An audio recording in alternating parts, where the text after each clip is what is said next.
마지막 잎새라는 작품을 쓴 오헨리라는 작가가 쓴 또 다른 유명한 작품이 있는데 그 작품이 크리스마스 선물이라는 작품입니다. 이 크리스마스 선물이라는 작품은 주인공이 나오는데 이 짐과 델라라는 부부입니다. 근데 이 짐과 델라는 너무 가난했지만 또 굉장히 사랑한 부부였습니다. 그런데 이제 성탄절이 다가옵니다. 그래서 서로가 좋은 선물을 해주고 싶은 거예요. 그래서 아내 델라가 남편에 위해서 무슨 선물을 할까 고민하다가 돈을 모았는데 1불 몇 센트밖에 못 모은 거예요. 그래서 자기가 가지고 있던 곱고 아름다운 찰랑찰랑 거리는 머리를 잘라서 팝니다. 그리고 20불을 받습니다. 이 작품이 나온 게 1906년이기 때문에 20불이면 상당히 큰 돈이었어요. 그래서 자기가 가진 1불과 그리고 머리카락을 판 20불을 합해서 평소에 자기 남편이 시계줄이 없는 시계만 들고 다니는 게 마음이 아파가지고 아주 고급 시계줄을 하나 사서 준비했습니다. 이제 남편도 아내에게 어떤 선물을 줄까 생각하다가 자기 시계를 팝니다. 굉장히 아끼는 시계를 팔고 자기 아내가 평소에 머리가 길고 고운 그 머리를 잘 빗으라고 최고급 머리 빗 세트를 그렇게 사서 준비를 합니다. 그리고 성탄절이 되었습니다. 이제 선물을 서로 내어놓습니다. 아내는 남편을 위하여 자기 머리를 잘라 고급 시계줄을 샀는데 남편은 또 아내의 긴 머리를 잘 단장하라고 고급 빗 세트를 산 거예요. 그래서 그 소설에 보면 아내는 울고 남편은 다독거려 주는 것으로 그 소설은 끝납니다. 그래서 이 크리스마스 선물이라는 소설이 굉장히 아름다운 소설입니다. 우리가 성탄절이 되면은 서로가 기쁨을 나누고 최선을 다해서 좋은 선물을 해주고 싶어 합니다. 그리고 그것이 주는 사람도 기쁨이고 받는 사람도 기쁨입니다. 근데 이 성탄절의 선물이 이제는 그리스도인들만 예수 그리스도의 오심을 나누는 것이 아니라 이제는 돈이 많은 사람이나 돈이 없는 사람이나 심지어 이제는 종교와 상관없이 성탄절이 되었을 때 많은 사람들이 선물을 주고받습니다. 제가 그저께 길을 가다 보니까 어떤 모슬렘 여자분이 이렇게 머리를 쓰신 모슬렘 여자분이 큰 가방에 메리 크리스마스 그 선물 가방을 들고 아주 신나게 걸어가는 걸 보고 제가 보면서 저분이 저분은 선물 줄 때 뭐라고 얘기를 하고 줄까? 메리 크리스마스 하고 줄까? 그런 생각을 하면서 제가 그 장면을 본 적이 있습니다. 이제는 성탄절에 선물을 주고 기쁨을 나누는 것은 어떤 빈부격차에 상관없이 또 종교에 상관없이 남녀노소에 상관없이 많은 이 기쁨을 나누게 됩니다.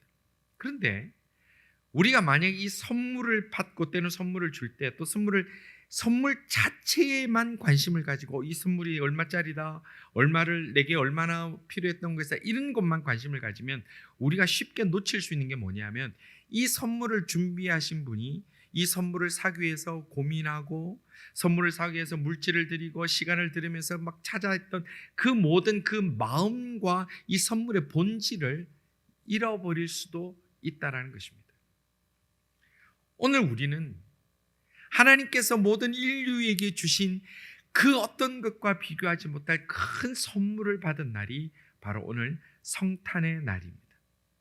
하나님이 우리에게 주신 것이 선물입니다. 이 날은 세상 누구도 줄 수 없는 큰 선물을 받은 날인데 하나님의 선물의 내용이 무엇입니까? 하나님 우리에게 주신 선물의 내용은 하나님께서 독생자 예수님, 그 예수님을 이 땅에 보내셔서 사람이 되게 하시고 그래서 인카네이션, 육신을 입게 하시고 그리고 인생의 그 어려운 길을 걸어가게 하시다가 그리고 우리의 모든 죄, 용서받지 못할 우리의 모든 죄를 다 짊어지시고 십자가에 못 박혀 돌아가시도록 그 길을 열어주신 날, 그 길을 시작하신 날이 바로 이 성탄절이라는 것입니다.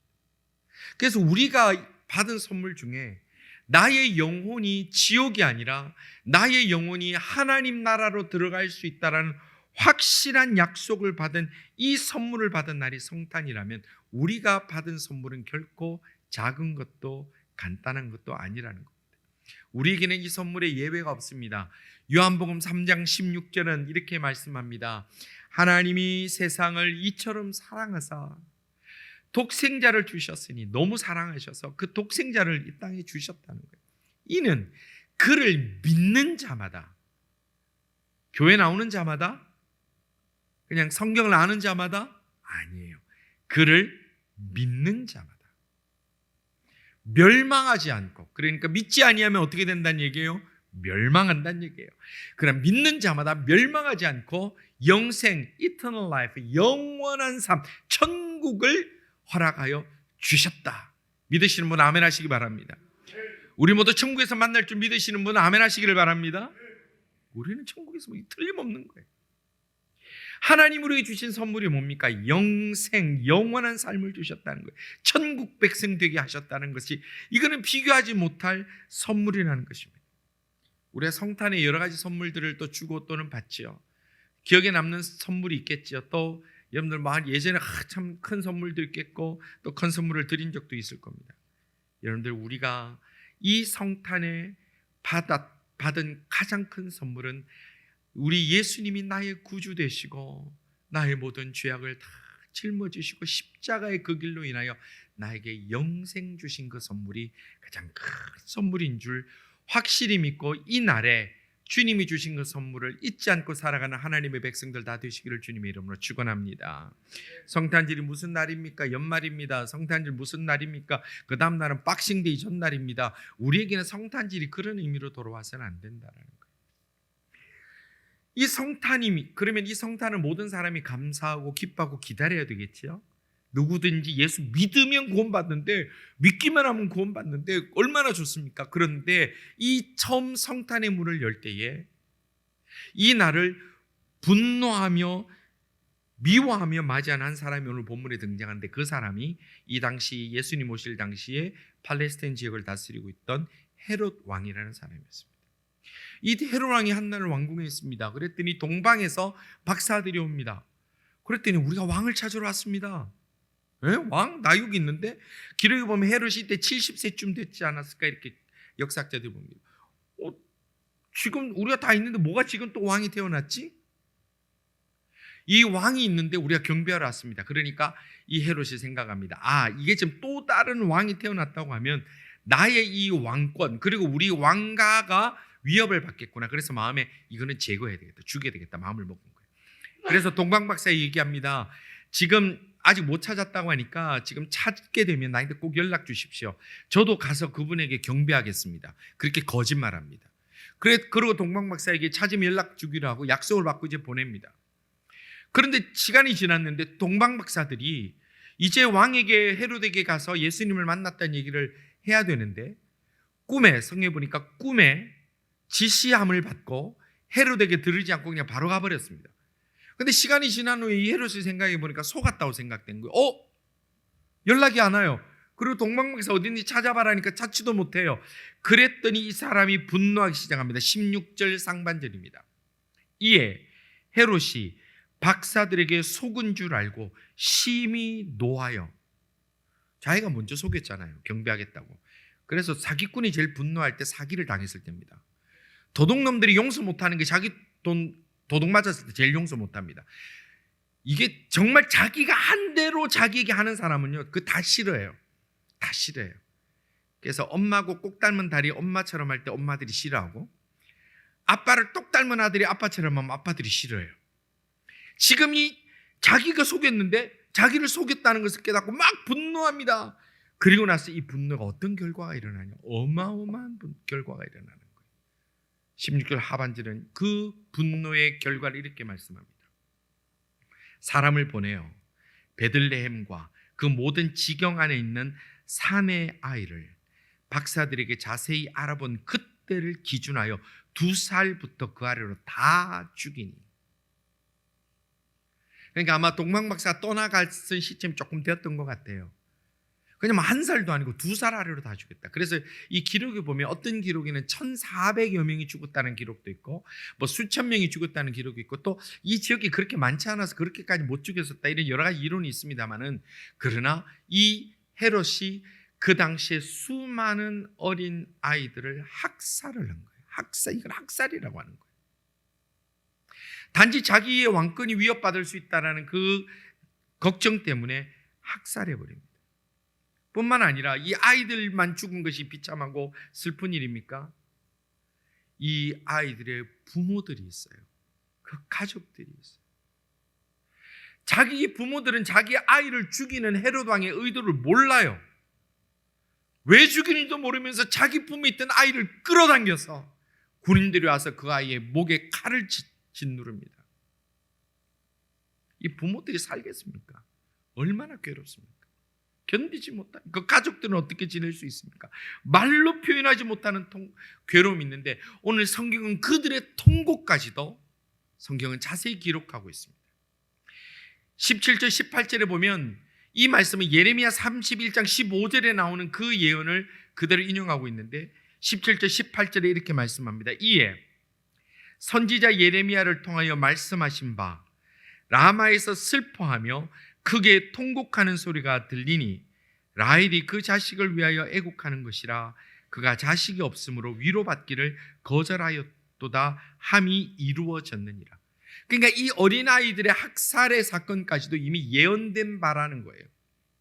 다시 말해서 예수님께서 인류에게 구원의 선물을 주실 때에 아무 이유도 아무 조건도 없이 희생도 없이 그냥 예수님만 보내신 게 아니라 예수님이 우리를 구원하기 위하여 보내실 때에 이 수많은 아이들의 학살의 피까지도 우리의 구원을 위하여 쓰여졌다라는 사실입니다. 우리는 이 성탄의 날 할 때 자꾸 그걸 잊어버려요. 성탄 기쁨, 즐거움, 선물 그거로 자꾸 끝내려고 그래요. 그러나 이 날에 하나님이 우리에게 주신 이 구원의 선물을 위하여 얼마나 많은 일들이 있었고 얼마나 이 구원의 선물이 그저 주어진 것이 아니라 얼마나 많은 눈물과 피를 통하여 우리에게까지 전달됐는지 우리는 기억해야 되는 겁니다. 그래서 이 성경 말씀은 이 내용을 자세히 기록하고 있는 거예요.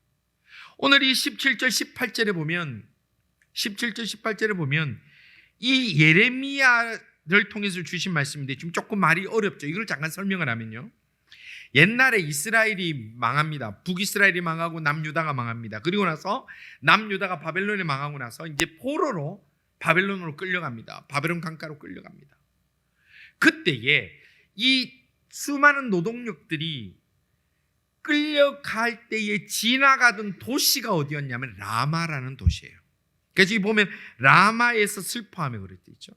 그러니까 그 라마를 지나가기 때문에 그 라마에서 자기 아들들이 끌려가서 이제 다시 보지 못하는 그 아들들을 바라보던 어머니들이 그 라마에서 눈물을 흘리며 애곡했던 사건이 있었습니다. 우리나라 옛날 6.25 때 납치되어서 끌려갈 때 서울에서 지나가는 길이 딱 하나 있어요. 딱 좁은 길이 하나 있어서 그 길이 미아리고개예요.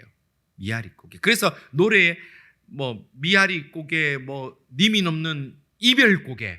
그게 왜냐하면 6.25 때 잡혀가지고 글로 끌려가요. 그러니까 자기 가족이 잡혀가서 끌려갔는지 모르면요, 그 미아리고개에서 쳐다보고 있는 거예요. 혹시 우리 아버지 지나갈까, 우리 아들이 지나갈까. 그게 라마가 지금 그 모습이에요. 거기에서 끌려가는 아들을 보면서 포로로 끌려갈 때 기록에 보면 코에 꼬챙이가 끼이고 짐승처럼 끌려가는 그것을 보면서 그 어머니들이 애통했던 그 애통의 울음이 예수님 오신 그날에 그렇게 그 지역에 울려 퍼졌다. 이것이 예언되었다라고 말씀하고 있는 것입니다. 자식을 위하여 애곡하는 것. 그런데 또 여기 하나 더 주목하는 거 보면 왜 자식을 위하여 애곡한다 할 때 라헬이 자식을 위해 애곡한다 이렇게 돼 있죠. 왜 갑자기 라헬이 나올까요? 라헬은 누굽니까?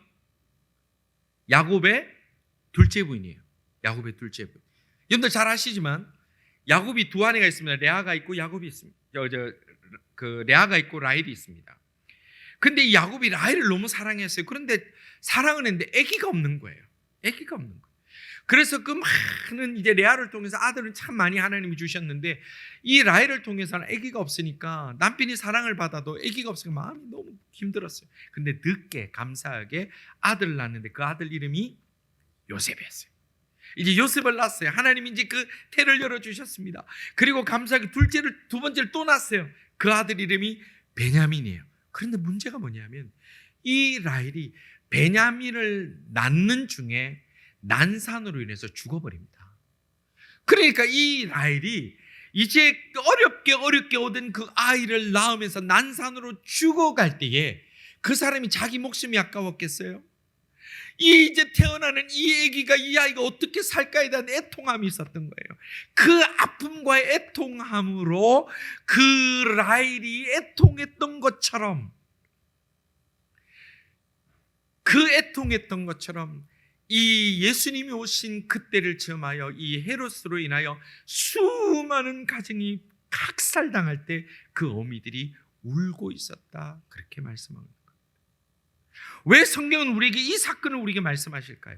예수님 오신 소식은 기쁜 소식입니다. 놀라운 소식입니다. 만방에 전하는 소식입니다. 그런데 왜 이 말씀을 전하고 있을까요? 우리가 받은 구원은 그저 얻은 게 아니라는 거예요. 우리가 받은 선물은 그저 받은 선물이 아니라는 거예요. 우리가 성탄절날 또 어떤 특별한 선물을 받습니다. 선물만 바라보면 그 선물을 주기 위하여, 준비하기 위하여 많은 수고하고 애쓴 그것이 보이지 않으면 우리는 그 선물을 받을 자격이 없는 거예요. 어린아이가 부모님이 고생해서 특별한 날 좋은 거 사주기 위해서 힘써서 애써서 선물을 했는데 애들이 겨우 이거? 그거 정말 불효 중에 불효예요. 불효 중에 불효예요. 한국에 재미난 현상이 있습니다. 한국에는 중고등학생들 그 패션 유행이 되게 빨리 지나가요. 우리 한국에서 공부하시는 분 아시잖아요. 뭐 어느 날 롱패딩이 유행했다가, 어떤 날 특정 브랜드가 막 뿔렁뿔렁한 거 유행했다가, 어떤 날 또 뭐 코트가 유행했다가, 이거 뭐 매년 막 바뀌어요. 그게 가격이 간단한 가격이 아니에요. 근데 부모님들은 자식들이 기죽을까봐 당신들 먹을 거 안 먹고 입을 거 안 먹고 그 사줘요. 자, 근데 문제가 뭐냐? 그 다음에 유행 바뀌면 애들이 입어요, 안 입어요? 안 입어요. 그래서 희한한 게요, 중고등학생들 유행이 지나고 한 2, 3년 지나면요 40, 50대 어머니들이 전부 다 그 유행을 따라가요. 왜? 따라가고 싶어서 따라간 게 아니라 그 비싼 거 사고 안 입으니까 엄마 아버지가 다 입고 다니는 거예요. 꼭 몇 년 뒤에 부모들 따라와요. 이거를 내게 주기 위해서 얼마나 우리 부모님 수고했을까? 그러면 그렇게 유행 따라 함부로 탁탁탁 바꾸는 거 아니에요. 그거 철없는 거고 정신 나간 거잖아요. 우리가 하나님 앞에 구원받은 사람입니다. 믿으십니까? 그러면 하나님 우리에게 주신 그 구원의 핵심, 그 구원의 문을 여신 성탄의 날에 하나님이 그냥 예수님을 보내셔서 예수님이 태어나시고 아마 그냥 예수님처럼 추운데 말구유에 말밥동에 태어나신 정도, 그게 아니라 수많은 어머니들이 통곡하며 애국하는 가운데 주님이 우리에게 그 구원의 문을 열어주셨다는 거예요. 오늘 성경은 그것을 기억하면서 우리가 받은 구원이 그렇게 간단한 것이 아니라는 거예요. 성도 여러분, 이 어머니들의 고통뿐만 아니라 이 예수 그리스도의 오심은 하나님도 고통스러웠습니다. 하나님도 고통스러웠습니다. 왜냐하면 예수님이 하나님의 자리에서 내려가면서 우리를 왜 십자가에 돌아가시니까. 빌립보서 2장 6절에 이렇게 말씀합니다. 그는 근본 하나님의 본체시나, 예수님을 두고 하는 얘기예요. 예수님은 근본적으로 하나님의 본체시나 하나님과 동등됨을 취할 것으로 여기지 아니하시고 오히려 자기를 비워 종의 형체를 가지사 사람과 같이 되셨고 사람의 모양으로 나타나 자기를 낮추시고 죽기까지 복종하셨으니 곧 십자가에 죽으심이라. 여러분들, 아버지가 아들 군대 보낼 때도 마음이 아프죠. 아버지가 딸을 멀리 공부 보낼 때도 마음이 아파요. 아버지가 딸을 시집 보낼 때 눈물 많이 흘려요. 저는 벌써 협박받고 있어요. 안 울면 안 된다고 자꾸 물어요. 그래서 저 울어야 될 것 같아요. 그 마음이 아파요. 어찌됐든 아파요. 그래서 제가 어떤 부모님 참 마음 아픈 분을 본 적이 있는데 아들이 먼저 세상을 떠난 거예요. 그랬더니 그 이후로 평생에 겨울에 난방을 안 하시더라고요.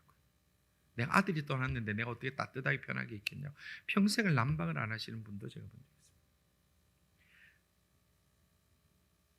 하나님의 고통도 있었습니다. 하나님은 독생자 예수님을 내어주시면서 우리를 구원하여 주셨습니다.